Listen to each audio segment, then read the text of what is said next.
Մի ընտանիք, որտեղ 3 անձ ունի տեսողության խնդիր, հաշմանդամություն, իսկ տան փոքրիկը 7 տարեկան է։ Այս ընտանիքն այսօր զրկված է միակ տանիքից։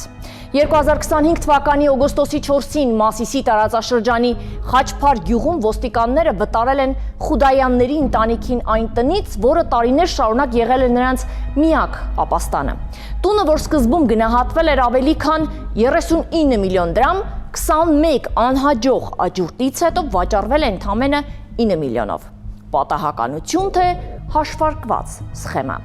Օրինաչափ սնանկության գործընթաց թե հնարավոր չարաշահում, որի հետևանքով սոցիալապես խոցելի ընտանիքը այսօր դարձել է համակարգի զոհ։ Այսօր գործարքի օրինականությունը քննվում է քրեական վարույթի շրջանակում, իսկ ընտանիքը դատարանում փորձում է անվավեր ճանաչել աճուրդի գործողությունները։ Մինչ իրավապահները պարզում են ով եւ ինչ պատասխանատվություն պետք է կրի, Խուդայաններն ապրում են վարձով, խոնավ եւ բորբոսնած պայմաններում։ Մեր նկարահանող խումբը փորձել է հասկանալ, ինչպես կարող էր տունը վաճառվել շուկայականից 4 անգամ ցածր գնով, եւ արդյոք այս պատմության մեջ կան նրանք, ովքեր պետք է այնուամենայնիվ պատասխանատվության ենթարկվեն։ 2025 թվականի օգոստոսի 4-ին ոստիկանները Մասիսի տարածաշրջանի Խաչփար գյուղում վտարեցին հաշմանդամություն ունեցող Խուդայանների ընտանիքին իրենց միակ բնակարանից։ Աճուրդ 21 փորձից հետո 69-ամյա Սերգեյ Խուդայանը կնոջ, 2 դստեր եւ թոռան հետ բնակվում էր Խաչփարում։ Ընտանիքի 3 անդամները Սերգեյ Խուդայանը, նրա կինը եւ աղջիկը ունեն տեսողական խնդիրներով պայմանավորված առաջին, երկրորդ եւ երրորդ կարգի հաշմանդամություն։ Մյուս դուստրը օնկոլոգիական հիվանդություն ունի եւ 7-ամյա որդու հետ նույնպես բնակվում է այդ տանը։ Տարիներ առաջ վերցրած վարկերը չկարողանալով մարել, Խուդայանը դատարանի վճռով սնանկ է ճանաչվել։ Տունը ներառվել է սնանկության զանգվածում եւ հանվել աճուրդի։ Մեկնարկային գինը սահմանվել էր 39 միլիոն 200 հազար դրամ, սակայն այդ գնով այն չի վաճառվել։ Ըստ նախնական տվյալների հայտարարվել է շուրջ 21-ից 22 աճուրդ։ Վերջի վերջո 0.157 հեկտար հողամասը եւ դրա վրա գտնվող շինությունները, 224.9 քառակուսի մետր բնակելի տունը, ավտոտնակը, լողարանը, ծածկը եւ կաթսայատունը վաճառվել են հարկադիր աճուրդով, շուկայականից շուրջ 4 անգամ ցածր գնով, մոտ 9 միլիոն դրամով։ Գործարքը եւ դրա օրինականությունը այժմ դարձել են քրեական քննության առարկա։ Անձը գրավադրել է գույք, սակայն ընթացքում չի հասցրել գրավները մարել, քանի որ ամբողջ ընտանիքով ունեն հաշմանդամություն, աղջիկներից մեկը նաև ունի օնկոլոգիական հիվանդություն, ով նաև ամուսնալուծված է եւ բնակվում է իր հայրական տանը։ Խնդիրը եկել է նրանից, որ գույքը շուկայականից էականորեն շատ ցածր գնով, մոտավորապես 9 անգամ ցածր գնով օտարվել է։ Դրանից հետո վաճառողը դիմում է ներկայացրել ոստիկանություն, որպեսզի անձանց վտարեն։ Ամբողջ խնդիրը հենց սկսել է այդտեղից։ Մենք ունենք վարչարության հիմունքների վարչական վարույթի մասին օրենք, որով հստակ ասվում է, երբ որ վերադաս բողոք է ներկայացվում, վտարման գործընթացը օրենքի ուժով կասեցվում է եւ այս պարագայում արդեն դատարանի որոշում պետք չի։ Ինչ խնդիր է եղել հուլիսի սկզբներին 2025 թվականի արդեն դիմում պահանջ է ներկայացվել Մասիսի բաժնի ոստիկանների կողմից եւ տրամադրել են 25 օր ժամկետ, որպեսզի կամավոր ազատեն։ Սակայն այդ ընթացքում մենք օգտվելով օրենքի հնարավորությունից վերադաս բողոք ենք ներկայացրել ոստիկանապետին, որպեսզի արդեն վերադաս բողոքի հիման վրա վտարումը կասեցվի, մինչև որ դատարան դիմենք եւ դատարանի միջոցով ավելի երկարաժամկետ հայցի ապահովման միջոց ստանանք։ Ինչա տեղի ունեցել ոստիկանությունում անգործություն են ցուցաբերել ոստիկանության իրավաբանական վարչությունում եւ այդ դիմումին ընթացք չեն տվել եւ չեն զգուշացրել Մասիսի բաժնի աշխատակիցներին, որպեսզի վտարման գործընթացը ժամանակավորապես կասեցվի։ Ժամանակավորապես ասելով մենք ունենք օրենքով 1 ամսյա ժամկետ, այսինքն այդ 1 ամսյա ժամկետում, երբ որ արդեն վարչահարություն պետք է իրականացվի, որպեսզի ձեռնպահ մնան գործողություններ իրականացնելուց, այդ 1 ամսյա ժամկետում սակայն ոստիկանության կողմից անգործություն են դրսևորել։ Դատախազությունը վարույթ է նախաձեռնել պարզելու, թե արդյոք աճուրդի ընթացքում թույլ են տրվել չարաշահումներ։ Քննչական կոմիտեից մեզ հայտնեցին, որ մեկ անձի նկատմամբ հարուցվել է հանրային քրեական հետապնդում։ Քրեական օրենսգրքի 283-րդ հոդվածի 2-րդ մասի առաջին եւ 2-րդ կետերով հրապարակային սնանկությունների անցկացման ընթացքում լիազորությունների չարաշահման եւ առանձնապես խոշոր չափերի գույքային վնաս պատճառելու հատկանիշներով։ Որպես խափանման միջոց ընտրվել է բացակայելու արգելքը։ Քրեական հետապնդումը վերաբերում է սնանկության գործով կառավարիչ Վահրամ Ապրեսյանին։ Մինչև դատարան դիմելը ես եղել եմ մարզայինի մոտ, հարկադիրի մեր մարզայինի մոտ։ Ինքը ինձ ասեց, Սերգեյ ջան ասեց, ես բարոյական չեմ համարել, որ ձեր նման ընտանիքի այդպիսի բան լինի, ասեց, ես ինքս թույլ չեմ տվել, որ դա վաճառեմ։ Հիմա դու կստանաս կասեցման թերթիկը, երբ որ կստանաք, կդիմեք դատարան, ասեց, ու դուք կազատվեք եւ այդ աշխատավարձիկով բռնագանձումից եւ այդ տան խնդրից ամեն ինչից կազատվեք։ Ես դրա իրանք են ինձ ուղղորդել, որ ես դիմել եմ սնանկության դատարան։ Սնանկության դատարանը ինձ ճանաչեց սնանկ, բայց գույքը թողեց կալանքի տակ։ Վահրամ Ապրեսյանը վերցրեց ծախեց։ Հիմա այնքան ես զարմանում եմ նաեւ Վահրամ Ապրեսյանի վրա։ Հիմա հարց է առաջանում, էլի, Հայաստանում այսօր 25-30 հազար, հա, բռնագաղթված ընտանիք կա, հա, որոնց, եթե մեր խոսակցականով ասած, փողը ձեռքը ինքը տուն է ման գալի։ Այդ ոնց եղավ այդ 24 թվից աճուրդ դրված ժամանակ 39 միլիոնից այդ տունը իջել դարել է 8 միլիոնի կարգի, այդ ոնց է այդ 25-30 հազար ընտանիքից որևէ մեկը չնկատեց, որովհետև իրանք եթե նկատեին, հա, եթե այնտեղ ազնիվ լիներ այդ աճուրդը, իրանք այդ 2-3 հոգյանոց ընտանիքը նույնիսկ կարար այդ տունը առներ։ Այդ ոնց է, այդ ոչ մեկը չնկատեցին, այդ Վազգեն Հովհաննիսյանը իր գտած մարդը էդի նկատեց։ Այդ իրավիճակում իմ հայտնվելու պատճառը եղել են 4 մարդիկ հիմնականում, ուղղակի ձևով, որոնք առնչվել են դա հետ, որոնց արարքի մեջ եղել է միտում, հա, որ գա հասնի այս վիճակը, որովհետև իրանք դա կվաճառեն, իրար մեջ կբաժանեն, ինչ կանեն, իրանք շատ լավ գիտեն ինչ են անում։ Հիմա տեսեք, դա մեկը մեր Մասիսի տարածաշրջանի հարկադիր ծառայությունն է, երկրորդը դա եղել է, երկրորդ փուլը գնացել է իմ գործերը սնանկության դատարան, այդտեղ սնանկության դատարանի կողմից նշանակված, հա, սնանկության գործերի կառավարիչն է, երրորդը եղել է Հայ բիզնես բանկի ինձ, որտեղ իմ տունը գրավադրված է եղել։ Հարցը, որը այժմ քննվում է իրավապահների կողմից, հետևյալն է. արդյոք աճուրդների բազմակի ձախողումից հետո գնի նման նվազեցումը եղել է իրավաչափ եւ հիմնավորված շուկայական գնահատմամբ, թե առկա են դիտավորյալ չարաշահման տարեր։ Համոզմունք ունենք, որ գործել է ընդհանուր միած սխեմա, որպեսի այդ գործընթացը հասցնեն վերջում, որովհետև մենք բազմիցս այդ օրը օգոստոսի 4-ին լավ հիշում եմ, բազմաթիվ անգամ փորձել են կապեր հաստատել ոստիկանության իրավաբանական վարչության հետ, սակայն մեր զանգերին չեն պատասխանել կամ զանգելուց հետո մեզ տեղեկացրել են, որ պատասխանատու աշխատակիցը բացակայում է աշխատանքի վայրից, ճիշտ ասած առաջի անգամ եմ ես տեսնում, որ որևէ մի գերատեսչություն մենք զանգենք եւ իրավասու աշխատակցի այդտեղ չգտնվելու հետևանքով գործը առաջ չգնա։ Փորձել եմ ոստիկանության Մասիսի բաժնի աշխատակիցների հետ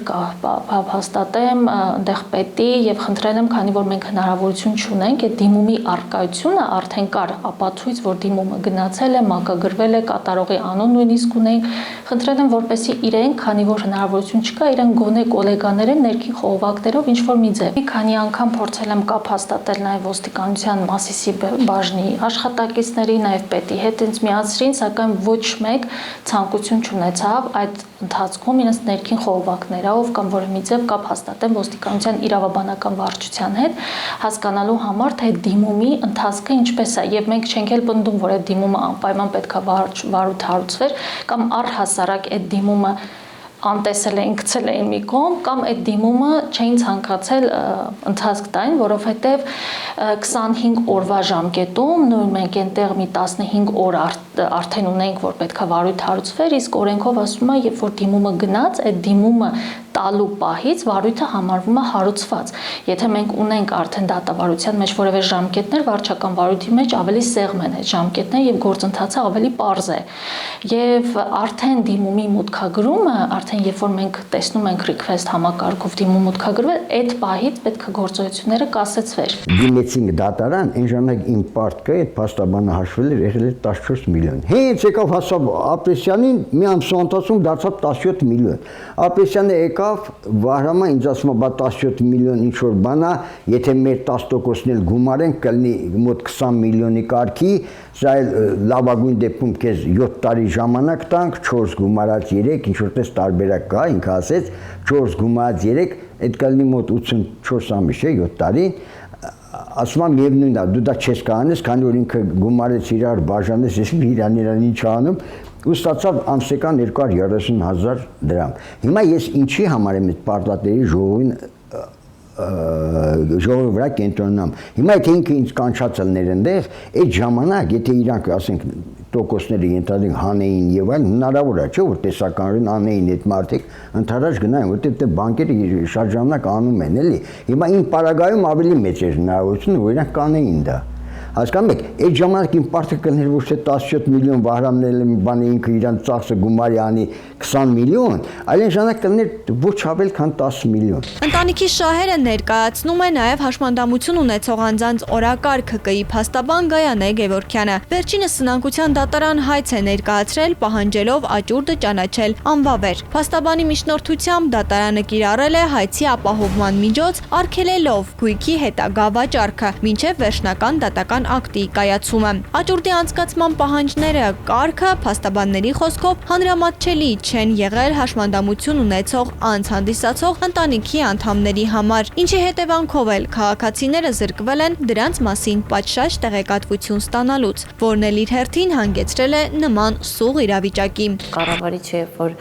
նշանակում է աճուրդներ, պարտավորվում է հատուկ կարգով ծանուցի հրապարակային աճուրդի վերաբերյալ ծանուցի կողմին, ինչպես նաև շահագրգիռ անձանց։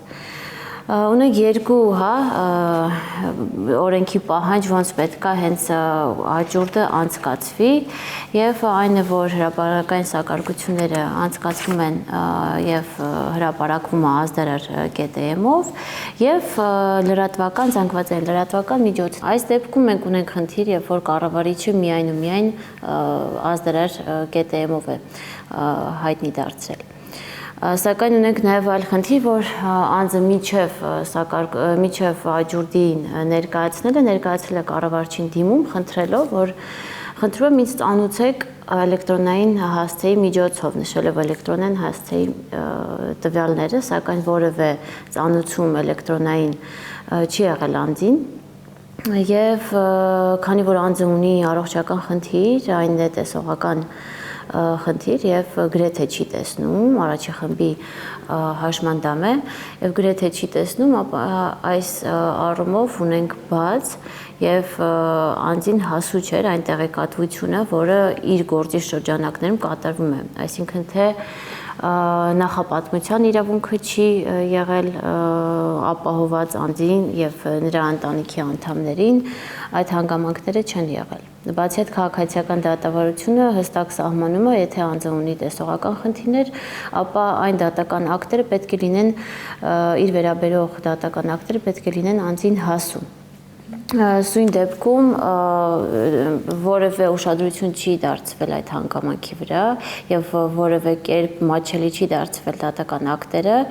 անձի համար։ Նշեմ նաև, որ ազդարար.am-ը ունի հատուկ հագեցվածություն, տեսողություն ունեցող խնդիրներ ունեցող անձանց մատչելի դարձնել կայքը, ոչ ձայնային, ոչ թույլ տեսողությամբ հատուկ կարգավորման հետ կապված։ Եվ այդ ամբողջ խնդիրներով եւ պահանջով մենք դիմել ենք սնանկության դատարան աճուրդը անվավեր ճանաչելու եւ որպես հետևանք արդեն արձանագրությունը եւ պայմանագիրը կնքված անվավեր ճանաչելու հետ կապված։ Կարելի է չէ գոնե զանգել ամեն անգամ աճուրդը կայացավ, իջավ, կարելի է չէ տնտեսին տեղյակ պահել ինձ։ Դա էլ չեն արել իրանք։ Հասկանում եք։ Ես նույնիսկ այսօր մինչև հիմա կասկածում եմ, որ այդ գումարի մասին, որ իրանք ինձ վերջում թուղթ են ուղարկել, դա անցած տարի հունիս ամիսն էր երևի, որ վաճառել ենք այսքանով ու գումարը տվել են Հայ բիզնես բանկին փաստորեն։ Դեռ մի քիչ էլ պակաս, ինչքան որ ինքը ուզել էր Հայ բիզնեսը պարտատերերի ժողովի ժամանակ։ Մի կողմից եթե չկա դիտավորություն, ում ինչ որ հանցավոր սխեմա է գործում, որովհետև գույքը առաջին անգամ է պրակտիկայի մեջ տեսնում, որ աճուրդում 9 անգամ ցածր գնով վաճառվի ու առաջարկ չկատարվի հենց իր սեփականատիրոջը։ Խուտայանների տան գնորդը Վազգեն Հովանիսյանն է, որը մեր ունեցած տվյալների համաձայն վերջին տարիներին հարկադիր աճուրդներով ձեռք է բերել մի շարք անշարժ գույքեր, որոնց մի մասը հետագայում վերավաճառել է։ Սերգեյ Խուդայանը պատմում է, որ իրեն առաջարկվել է գումարի դիմաց լքել տունը, սակայն ինքը հրաժարվել է։ Գնորդը ինքը այնտեղ գործիք է, փաստորեն, որի անունով անում են, ձևակերպում են սա, իրան տալով երևի մի քանի կոպեկ կամ չգիտեմ ինչ, որովհետև ինքը այսօր այնտեղ տեսանյութերից է շատ լավ երևում, բայց ինքը այն մարդը չէր, որ կարողանար 9 միլիոն, 8 միլիոն, 9 միլիոն տալ ու տուն արդել, ինքը չէր կարա դա անել, դա ինչ որ մեկը այդ գումարը տվել է իրան, որ ինքը առնի, նա չէր կարա, հետեւաբար ինքը նույնպես այսօր համարվում է այդ հանցանքի շղթայի օղակներից մեկը։ Ու ես հույս ունեմ, ոնց որ հիմա մեղադրանք կա սնանկության կառավարիչի նկատմամբ, վաղը մյուսեր հավանաբար այս գործը, երբ որ դատանում լսվի, իմ խնդրանքով պետք է անդրադարձ լինի նաև դրան։ Ինձ զանգեց, զանգում է փակ համարով։ Ստեղից հարց առաջանում, ինչ ես դու փակ համարով զանգում, եթե դուք ազնիվ եք։ Ինչի ես ինձ առաջարկում $5,000 փող կտանք մենք քեզ, հետո էլ ինչ է, տնամեր թողամաս չգիտեմ որտեղ, հոկտեմբերյան թե որտեղ, մի քանի ամսվա էլ 5-6 ամսվա ինձ առաջարկվում էր բան, էս տան բարձ։ Հիմա եթե դուք ազնիվ եք, ինչ եք այդ ինձ առաջարկում, շանգմատակ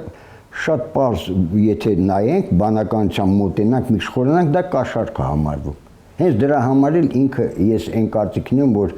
հիմա վաղը կլինի, միսօր կլինի, երբ կլինի, ինքն էլ կհայտնվի մեղադրյալի կարգավիճակում։ Փաստաբանի խոսքով նա մեկ անգամ հրավիրվել է քննչական կոմիտե, սակայն պաշտոնական հարցաքննություն դեռ չի իրականացվել։ Զույն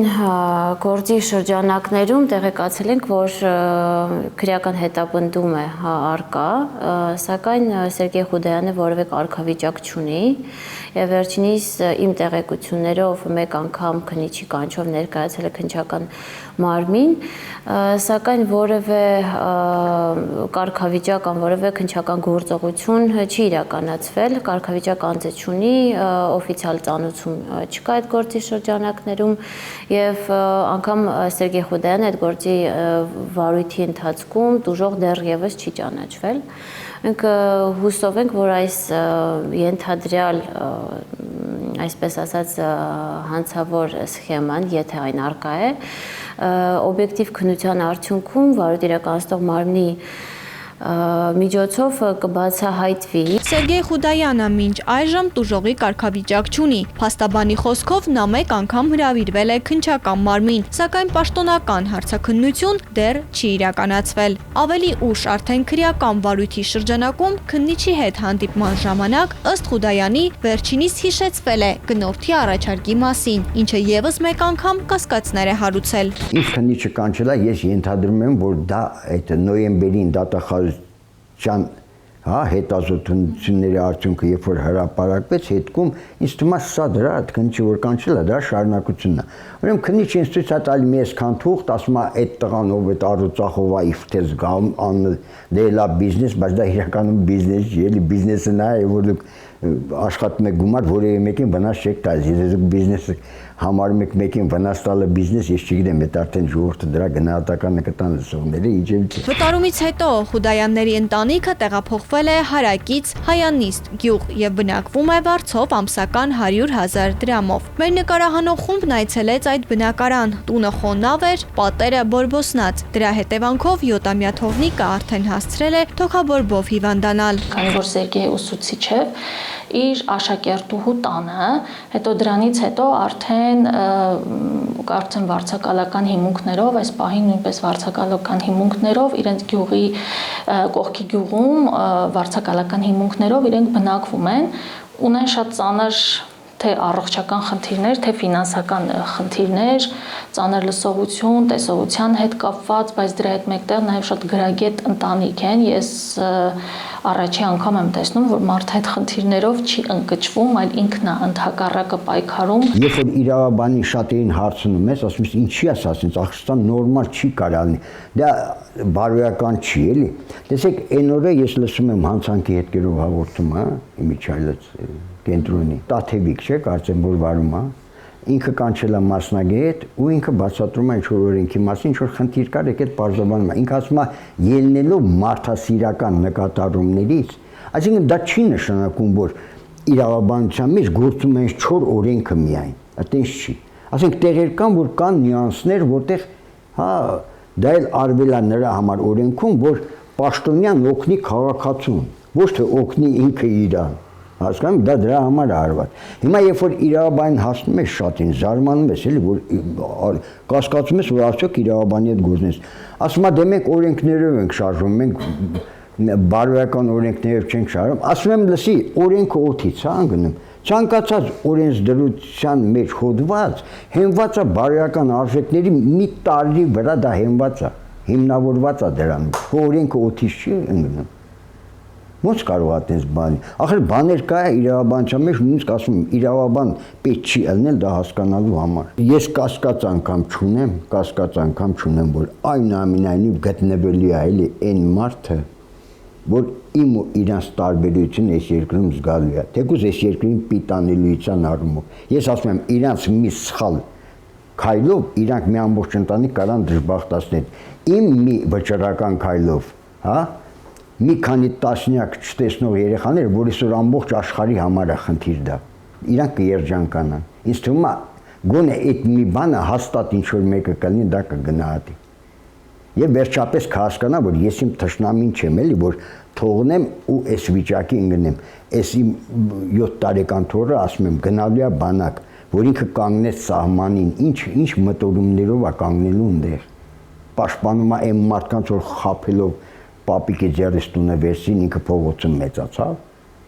որը ասում եմ, որպես հայի նկատմամբ արած, սա ավելի շատ վատ բան է, քան այն թուրքերը, որ արեցին այդքան մեր հայրենակիցների նկատմամբ։ Հլնա գոնե գիտես թշնամիտ է, բասա։ Քննությունը շարունակվում է, հարցը մնում է բաց։ Արդյոք 9 միլիոն դրամով վաճառված տունը պարզապես սնանկության գործընթացի հետևանք էր, թե համակարգային խնդրի հերթական դրսևորումը, որտեղ սոցիալապես խոցելի ընտանիքը դարձավ պարտքի եւ գործընթացային անթափանցիկության զոհ։ Օդում մնացած մի շարք հարցեր, որոնց բոլոր գնահատականները կտրվեն դատարանում։ Իսկ մենք շարունակենք հետևել այս քրեական գործի ողջ ընթացքին եւ հետագա մեր թողարկումներում անդրադարձ կատարել այս ընտանիքի պատմությանը, ներկայացնելով նոր հանգամանքներ։ Հայաստանի Հանրապետության հակակոռուպցիոն կոմիտեն բացահայտել է կոռուպցիոն հերթական դեպքը Երևանի Մալաթիա Սեբաստիա վարչական շրջանում այս անգամ։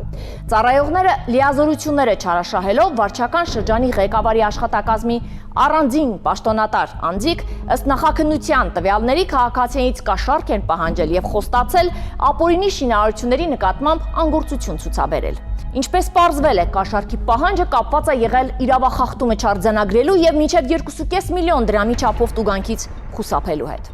Հայաստանի Հանրապետության հակակոռուպցիոն կոմիտեի իրականացրած օպերատիվ հետախուզական միջոցառումների արդյունքում բացահայտվել է, որ Երևանի Մալաթիա Սեբաստիա վարչական շրջանի ղեկավարի անձնակազմի առանձին պաշտոնատար անձինք օգտագործելով իրենց ծառայողական լիազորությունները մի շարք քաղաքացիների օգտին ապօրինի անգործության դիմաց կաշառք են ստացել։ 2025 թվականի դեկտեմբերի 5-ին հակակոռուպցիոն կոմիտեի օպերատիվ հետախուզական վարչության աշխատակիցների կողմից ստացվել է հանցանքի մասին հաղորդում, համաձայն որի նախաձեռնվել է քրեական վարույթ Հայաստանի Հանրապետության քրեական օրենսգրքի 435-րդ հոդվածի 2-րդ մասի 3-րդ կետով եւ 436 հոդվածի 2-րդ մասի 3-րդ կետերով։ Իրականացված նախաքննության ընթացքում պարզվել է հետեւյալը. Մալաթիա Սեբաստիա վարչական շրջանի ղեկավարի աշխատակազմի քաղաքաշինության եւ հողօգտագործման բաժնի համապատասխան պաշտոնատար անձինք նույն վարչական շրջանի բնակիչների օգտին ապօրինի անգործության, այն է բնակիչների կողմից Հայաստանի Հանրապետության կառավարության որոշմամբ սահմանված համապատասխան կարգի խախտմամբ իրականացվող շինարարական աշխատանքների թույլտվություններ չունենալու պարագայում վերջիններս նախապես տեղյակ լինելով տվյալ խախտման մասին հայտնաբերել են եւ Հայաստանի Հանրապետության վարչական իրավախախտումների մասին օրենսգրքի համապատասխան հոդվածով վարչական պատասխանատվության չեն ենթարկել, որի պայմաններում նախատեսված է եղել մինչև 2.5 միլիոն դրամի տուգանք, սակայն վերջիններս բնակիչների հետ համաձայնության եկեղեցաշարք ստանալու շուրջ եւ տարբեր օրերի ստացել են նախապես պահանջված կաշառք գումարները։ Նախաքննությամբ պարզվել է, որ պաշտոնատար անձը այն դեպքում, երբ տեղյակ էր վարչական շրջանում առանց թույլտվության իրականացվող ապօրինի շինարարական աշխատանքների մասին, 2025 թվականի նոյեմբերին քաղաքացուց պահանջել է 200,000 դրամ կաշառք, մինչև 2.5 միլիոն դրամի չափով տուգանք առաջացնող իրավախախտումը չարձանագրելու համար։ Մյուս պաշտոնատար անձը ավելի վաղ, հոկտեմբեր ամսին, նույն նպատակով տվյալ հասցեում իրականացվող ապօրինի շինարարական աշխատանքների վերաբերյալ քաղաքացուց պահանջել եւ ստացել է կաշառք չարձանագրելու խախտումը։ Եթե չեն ունեցել էսքիզ նախագիծ շինարարական թույլատվություններ համայնքի կողմից տրամադրված, տվյալ պարագայում վարչական իրավախախտման մասին օրենսգրքի համաձայն տեսուչները պարտավոր են եղել կազմեն արձանագրություն վարչական պատասխանատվության ենթարկելու եւ ենթարկեն տուգանքի համայնքային հողի վրա գտնվող օբյեկտների դեպքում տուգանքի չափը կազմել է 2-ից 2.5 միլիոն դրամ, իսկ սեփականությամբ պատկանող հողամասերի դեպքում կազմել է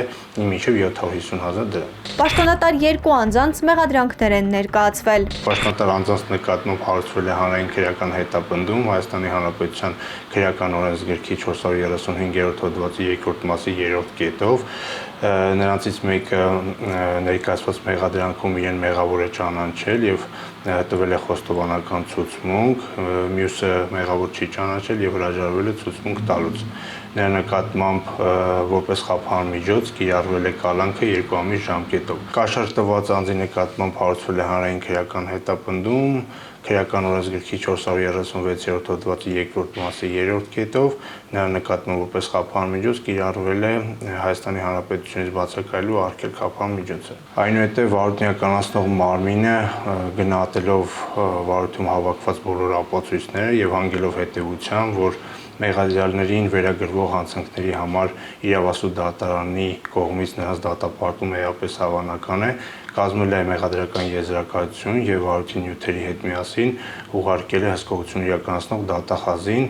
ով հաստատել է եւ ուղարկել դատարան։ Իրավապահ մարմինները հստակ գործողություններ են իրականացնում ապօրինի գործելակերպը բացահայտելու եւ պատասխանատուներին օրենքի սահմաններում պատժելու նպատակով։ Տնտեսական հանցագործությունների բացահայտման նպատակով Հայաստանի Հանրապետության ոստիկանության ծառայողները շարունակում են աշխատել ինտենսիվ կերպով։ Իրավապահների ուշադրության կենտրոնում են ապօրինի ձեռնարկատիրության գործունեությամբ զբաղվող անձիկ։ Համայնքային ոստիկանության վաղարշապատի բաժնի ծառայողների կողմից բացահայտվել են ապօրինի վառելիքի վաճառքի հերթական դեպքերը։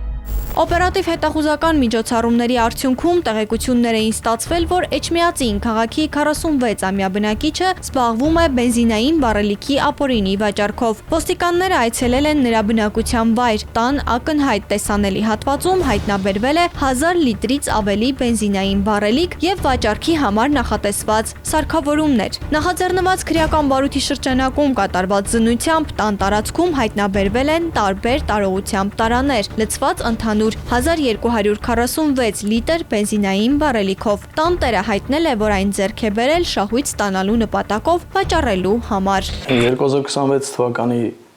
փետրվարի 4-ին համայնքային ոստիկանության գլխավոր վարչության վաղարշապատի ոստիկանության բաժնում օպերատիվ տեղեկություններ են ստացվել այն մասին,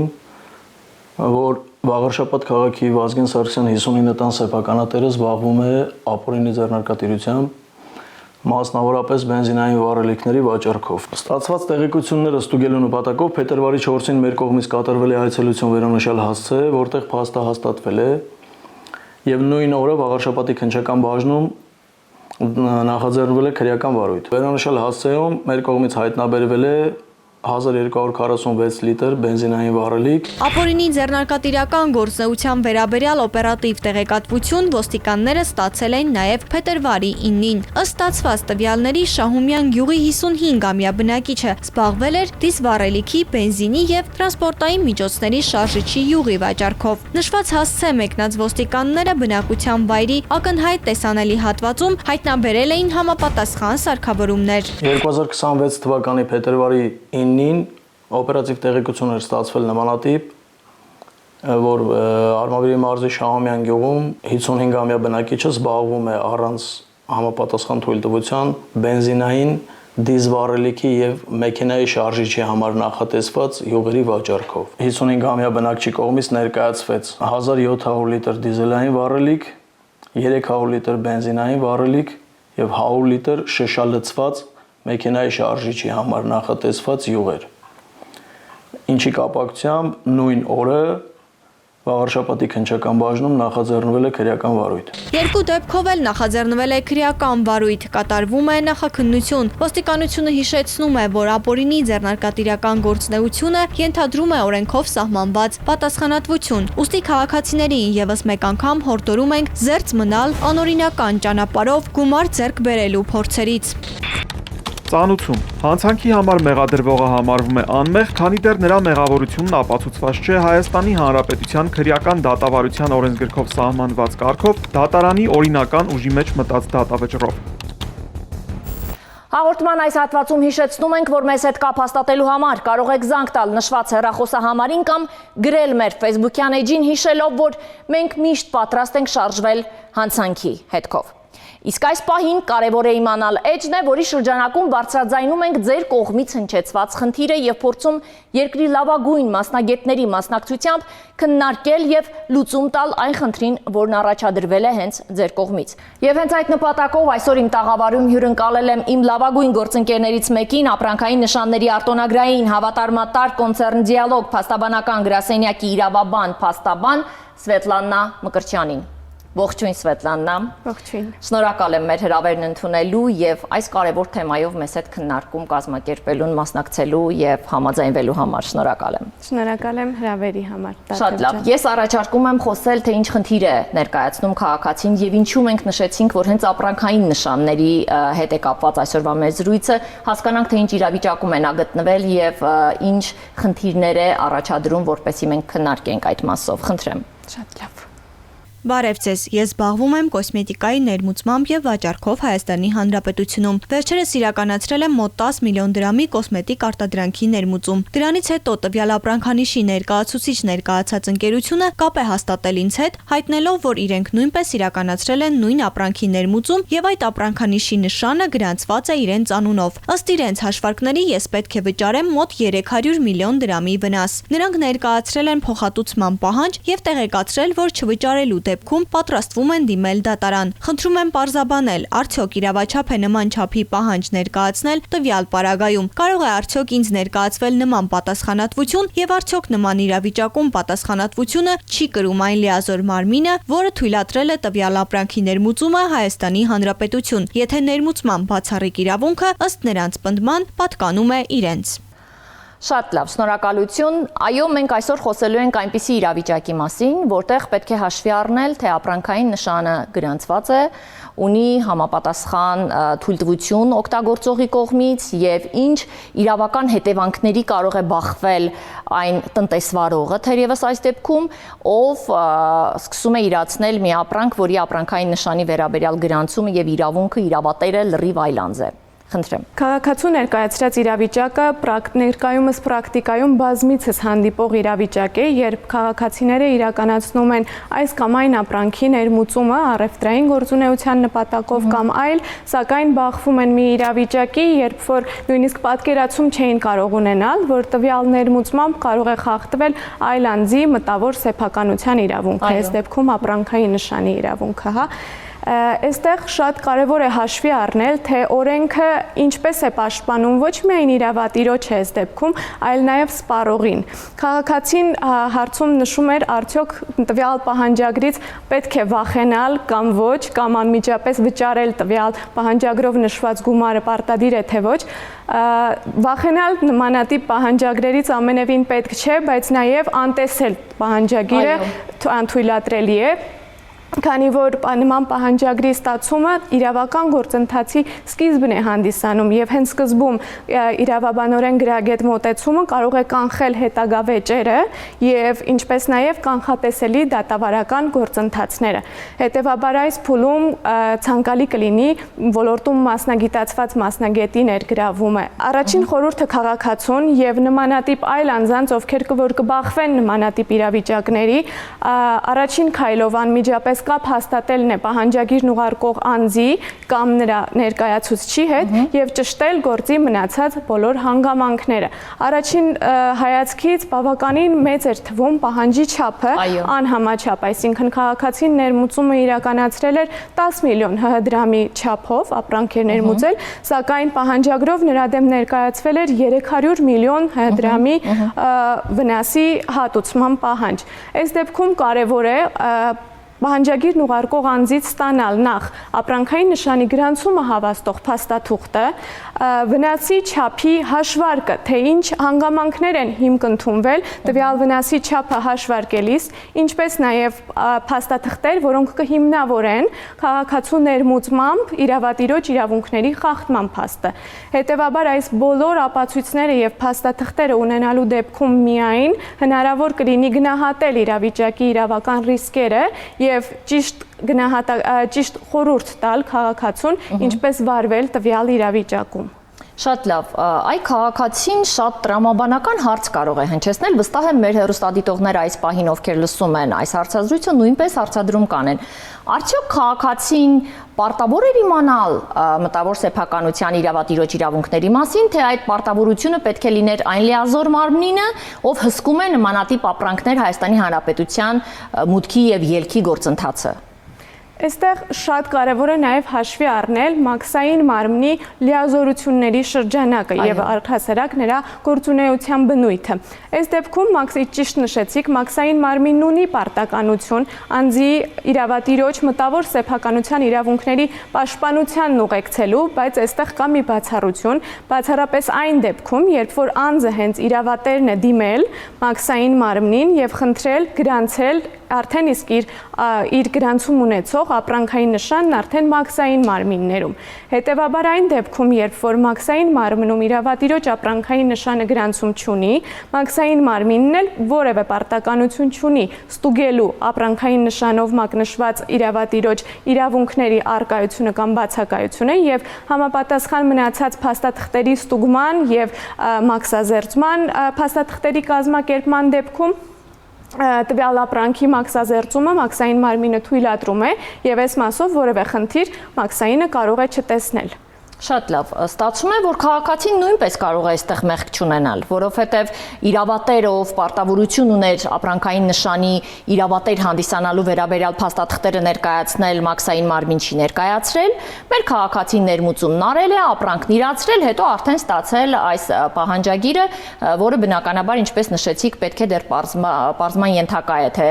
ինչու է դրամական այսպիսի մեծ չափ ներկայացվել։ Այստեղ մենք կարող ենք խոսել հենց մեղքի բացակայության մասին անձի։ Այստեղ կարևոր է նշել, որ մաքսային մարմնում անձի իրավատիրոջ ապրանքային նշանի գրանցումը իրավունք է, այլ ոչ թե պարտականություն եւ նման գրանցման չիրականացումը դեռևս չի զրկում իրավատիրոջը իր իրավունքների պաշտպանության ուղղված գործողությունների կատարումից, այս դեպքում պահանջագրի ներկայացումից եւ անձը որևէ կերպ չի զրկվում նաեւ իր իրավատիրոջ բացառիկ իրավունքներից, այսինքն արգելելու այլ անձանց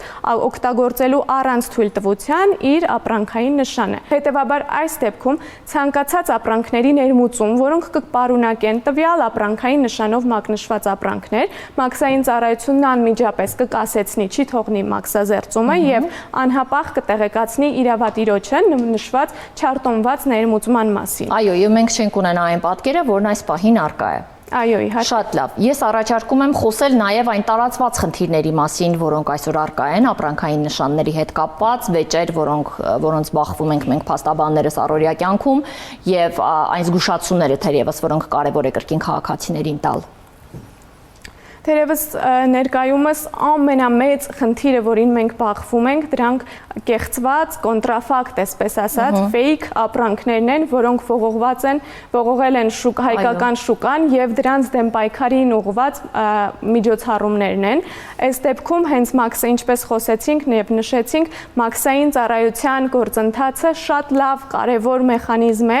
շուկայի վերահսկման, ինչպես նաեւ ոչ ԵՏՄ անդամ երկրներից ապրանքների կեղծ կոնտրաֆակտ ապրանքների ներմուծումը կանխարգելելու համար։ Այս դեպքում բոլոր հայտնի բրենդների իրավատերերը բացարձակ խիստ մոտեցում են ցուցաբերում, մասնավորապես հենց կեղծված ապրանքների եւ առանց իրենց թույլտվությամբ ներմուծված ապրանքների նկատմամբ։ Հետևաբար այն դեպքում, երբ որ պարզվում է, գործընթացն արդեն սկսվում է։ Կասեցումից հետո մենք անմիջապես տեղեկացնում ենք իրավատերերին նշված չարտոնված ներմուծման մասին։ Փաստաթղթերը ստանալուց հետո կեղծ ապրանքների դեպքում, ինչպես նշեցի, մոտեցումն ավելի խիստ է եւ անմիջապես ոչնչացման պահանջ է ներկայացվում։ Այս դեպքում հիմնականում պրակտիկան ցույց է տալիս, որ ներմուծողները նույնիսկ չեն էլ պատկերացնում եւ մինչ ներմուծումն իրականացնելը չեն էլ իմացած լինում անձանց մտավոր սեփականության իրավունքի մասին եւ բանակցությունների արդյունքում պրակտիկան այնպես է զարգացել, որ առնվազն մենք հիմնականում հաշտությունների միջոցով ենք կարողանում նշված վեճերը լուծել եւ քաղաքացիները հենց սեփական միջոցներով ոչնչացնում են նշված կոնտրաֆակտ ապրանքները եւ այլևս ներմուծում չիրականացնելու պայմանով։ Տվյալ դեպքում արդեն իրավատիրոջ կողմից պահանջ գումարի բռնագանցման այլևս չի ներկայացվել։ Մեր դեպքում փաստացի ներկայացվել էր, որտեղ ապրանքն իրացվել էր այլևս։ Այո, այս դեպքում շատ կարևոր է նաև հաշվի առնել, որ մտավոր սեփականության իրավունքի պաշտպանությունը այդքան էլ պարզ process չէ եւ ինքն ունի բավականին ավելի խորքային եւ հիմնական կարևոր ազդեցություն։ Քաղաքացին նշեց, որ ներմուծել էր կոսմետիկ միջոցներ։ Շատ ունենում ենք իրավիճակներ, երբ որ ներմուծված լինում են սնունդ, դեղորայք, այս դեպքում, այսինքն տվյալ դեղորայքի հստակ պայմանների պահպանման դեպքում է, որ դեղորայքը կարող է պիտանի լինել եւ դրա չպահպանման դեպքում կարող է հանգեցնել արդեն ոչ միայն իրավատիրոջ բացառիկ իրավունքների, այլ նաեւ սպառողների իրավունքների խախտում եւ հանգեցնել անդառնալի հետևանքների,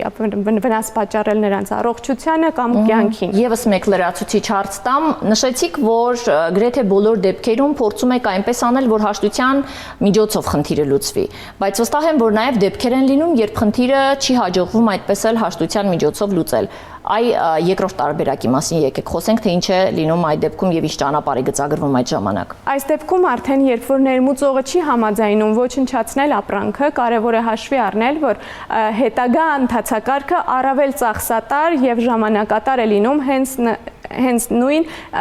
ներմուծողի համար եւս։ Քանի որ մենք դիմում ենք արդեն Առաջին Ազիանի ընդհանուր իրավասության դատարան եւ այս դեպքում դատարանը կարող է կիրառել հայցի ապահովման միջնորդություն եւ ամբողջ դատավարական գործողությունների շրջանում նշված ապրանքը ներմուծված բացառապես մնում է կասեցված մաքսային ծառայությունում եւ դատարանը արգելում է արդեն պետեկամուտների կոմիտեին բաց թողնել նշված ապրանքը, մինչեւ վերջնական դատական ակտի օրինական ուժի մեջ մտնելը։ Հետևաբար դա վերջնական դատական ակտից հետո ոչ միայն ոչնչացված ապրանքների ծախսն է ներմուծողը կրում, այլ նաեւ դրան հավելվում են պետական турքի գումարները, դատական ծախսերը, փաստաբանի խելամիտ վարձատրությունը, ինչպես նաև մաքսային պահեստում նշված ողջ ընթացքի համար վճարված պահատվության գումարը։ Հետևաբար նշված ընթացակարգը առավել ծախսատար է հենց բուն ներմուծողի համար։ Ինչը կարևոր է իմանալ եւ զգուշանալ։ Այստեղ պետք է մի փոքր զգուշանալ, վախենալ, որպեսզի այնպիսի հետևանքների չբախվեք, որը ձեր շահույթ ստանալու փոխարեն ել ավելի վատ ֆինանսական դրության մեջ կգցի։ Ամփոփելով մեր զրույցը ուզում եմ խորհրդակային անձանց, ովքեր որոշել են նմանատիպ գործունեությամբ զբաղվել, ապրանք ներմուծել, չգիտեմ իրացնել, կարևորագույն քայլերը, որոնք պետք է իմանան, հարցումներ գուցե որ պետք է անի իր գործողությունը սկսելուց առաջ, որպեսզի նման իրավիճակում չհայտնվի։ Առաջին խորհուրդս, որ կցանկանամ քաղաքացիներին ուղղել, դա արկայության դեպքում հենց սեփական ապրանքային նշանի գրանցումն է, հետագայում որպես իրավատիրոջ կարգավիճակ ունենալու համար։ Երկրորդը ներմուծում իրականացնելու դեպքում համոզվելն է, որ նշված ապրանքային նշանը գրանցված չէ Հայաստանի Հանրապետությունում, դրան իրավական պահպանություն տրամադրված չէ, միաժամանակ ներառված չէ նաև մաքսային մարմնում։ Այնուամենայնիվ, այդ դեպքում եւս այլ իրավատիրոջ ապրանքային նշանով մակնշված ապրանքների ներմուծումը կարող է որոշակի դեպքերում կրկին հանգեցնել նմանատիպ իրավիճակի եւ վերջին խորհուրդս, որ կցանկանամ քաղաքացիներին ուղղեմ, դա ցանկացած իրավական գործընթացի մեջ մտնելուց առաջ նախապես խորհրդակցել տվյալ ոլորտի համապատասխան մասնագետների հետ, հետագայում առավել մեծ ֆինանսական եւ իրավական խնդիրներից խուսափելու համար։ Այո, ցավոք սրտի մեր քաղաքացիների մոտ տպավորություն է, որ պետք է խնդիրների մեջ հայտնվեն եւ խնդիրների մեջ հայտնվելուց հետո դիմեն իրավաբանի, մինչդեռ իրավաբանին պետք է դիմել հենց այն ժամանակ, երբ որոշում եք որևէ գործողություն սկսել եւ մտավախություն ունեք, որ կարող է խնդիրների հանդիպեք, կամ պարզապես ուզում եք վստահ լինել, որ այդ գործունեության ընթացքում դուք որևէ խնդրի չեք հանդիպի։ Հենց դա է ճիշտ ժամանակը իրավաբանին դիմելու։ Ձեզ շնորհակալություն եմ հայտնում այսչափ կարևոր տեղեկատվությամբ մեզ հետ կիսվելու համար։ Հուսով եմ կհանդիպենք այլ թեմաների քննարկման ժամանակ եւս։ Շնորհակալ եմ։ Շնորհակալ։ Հիշեցնեմ, որ այնինչ որ այստեղ խոսում ենք, կարևոր է իմանալ։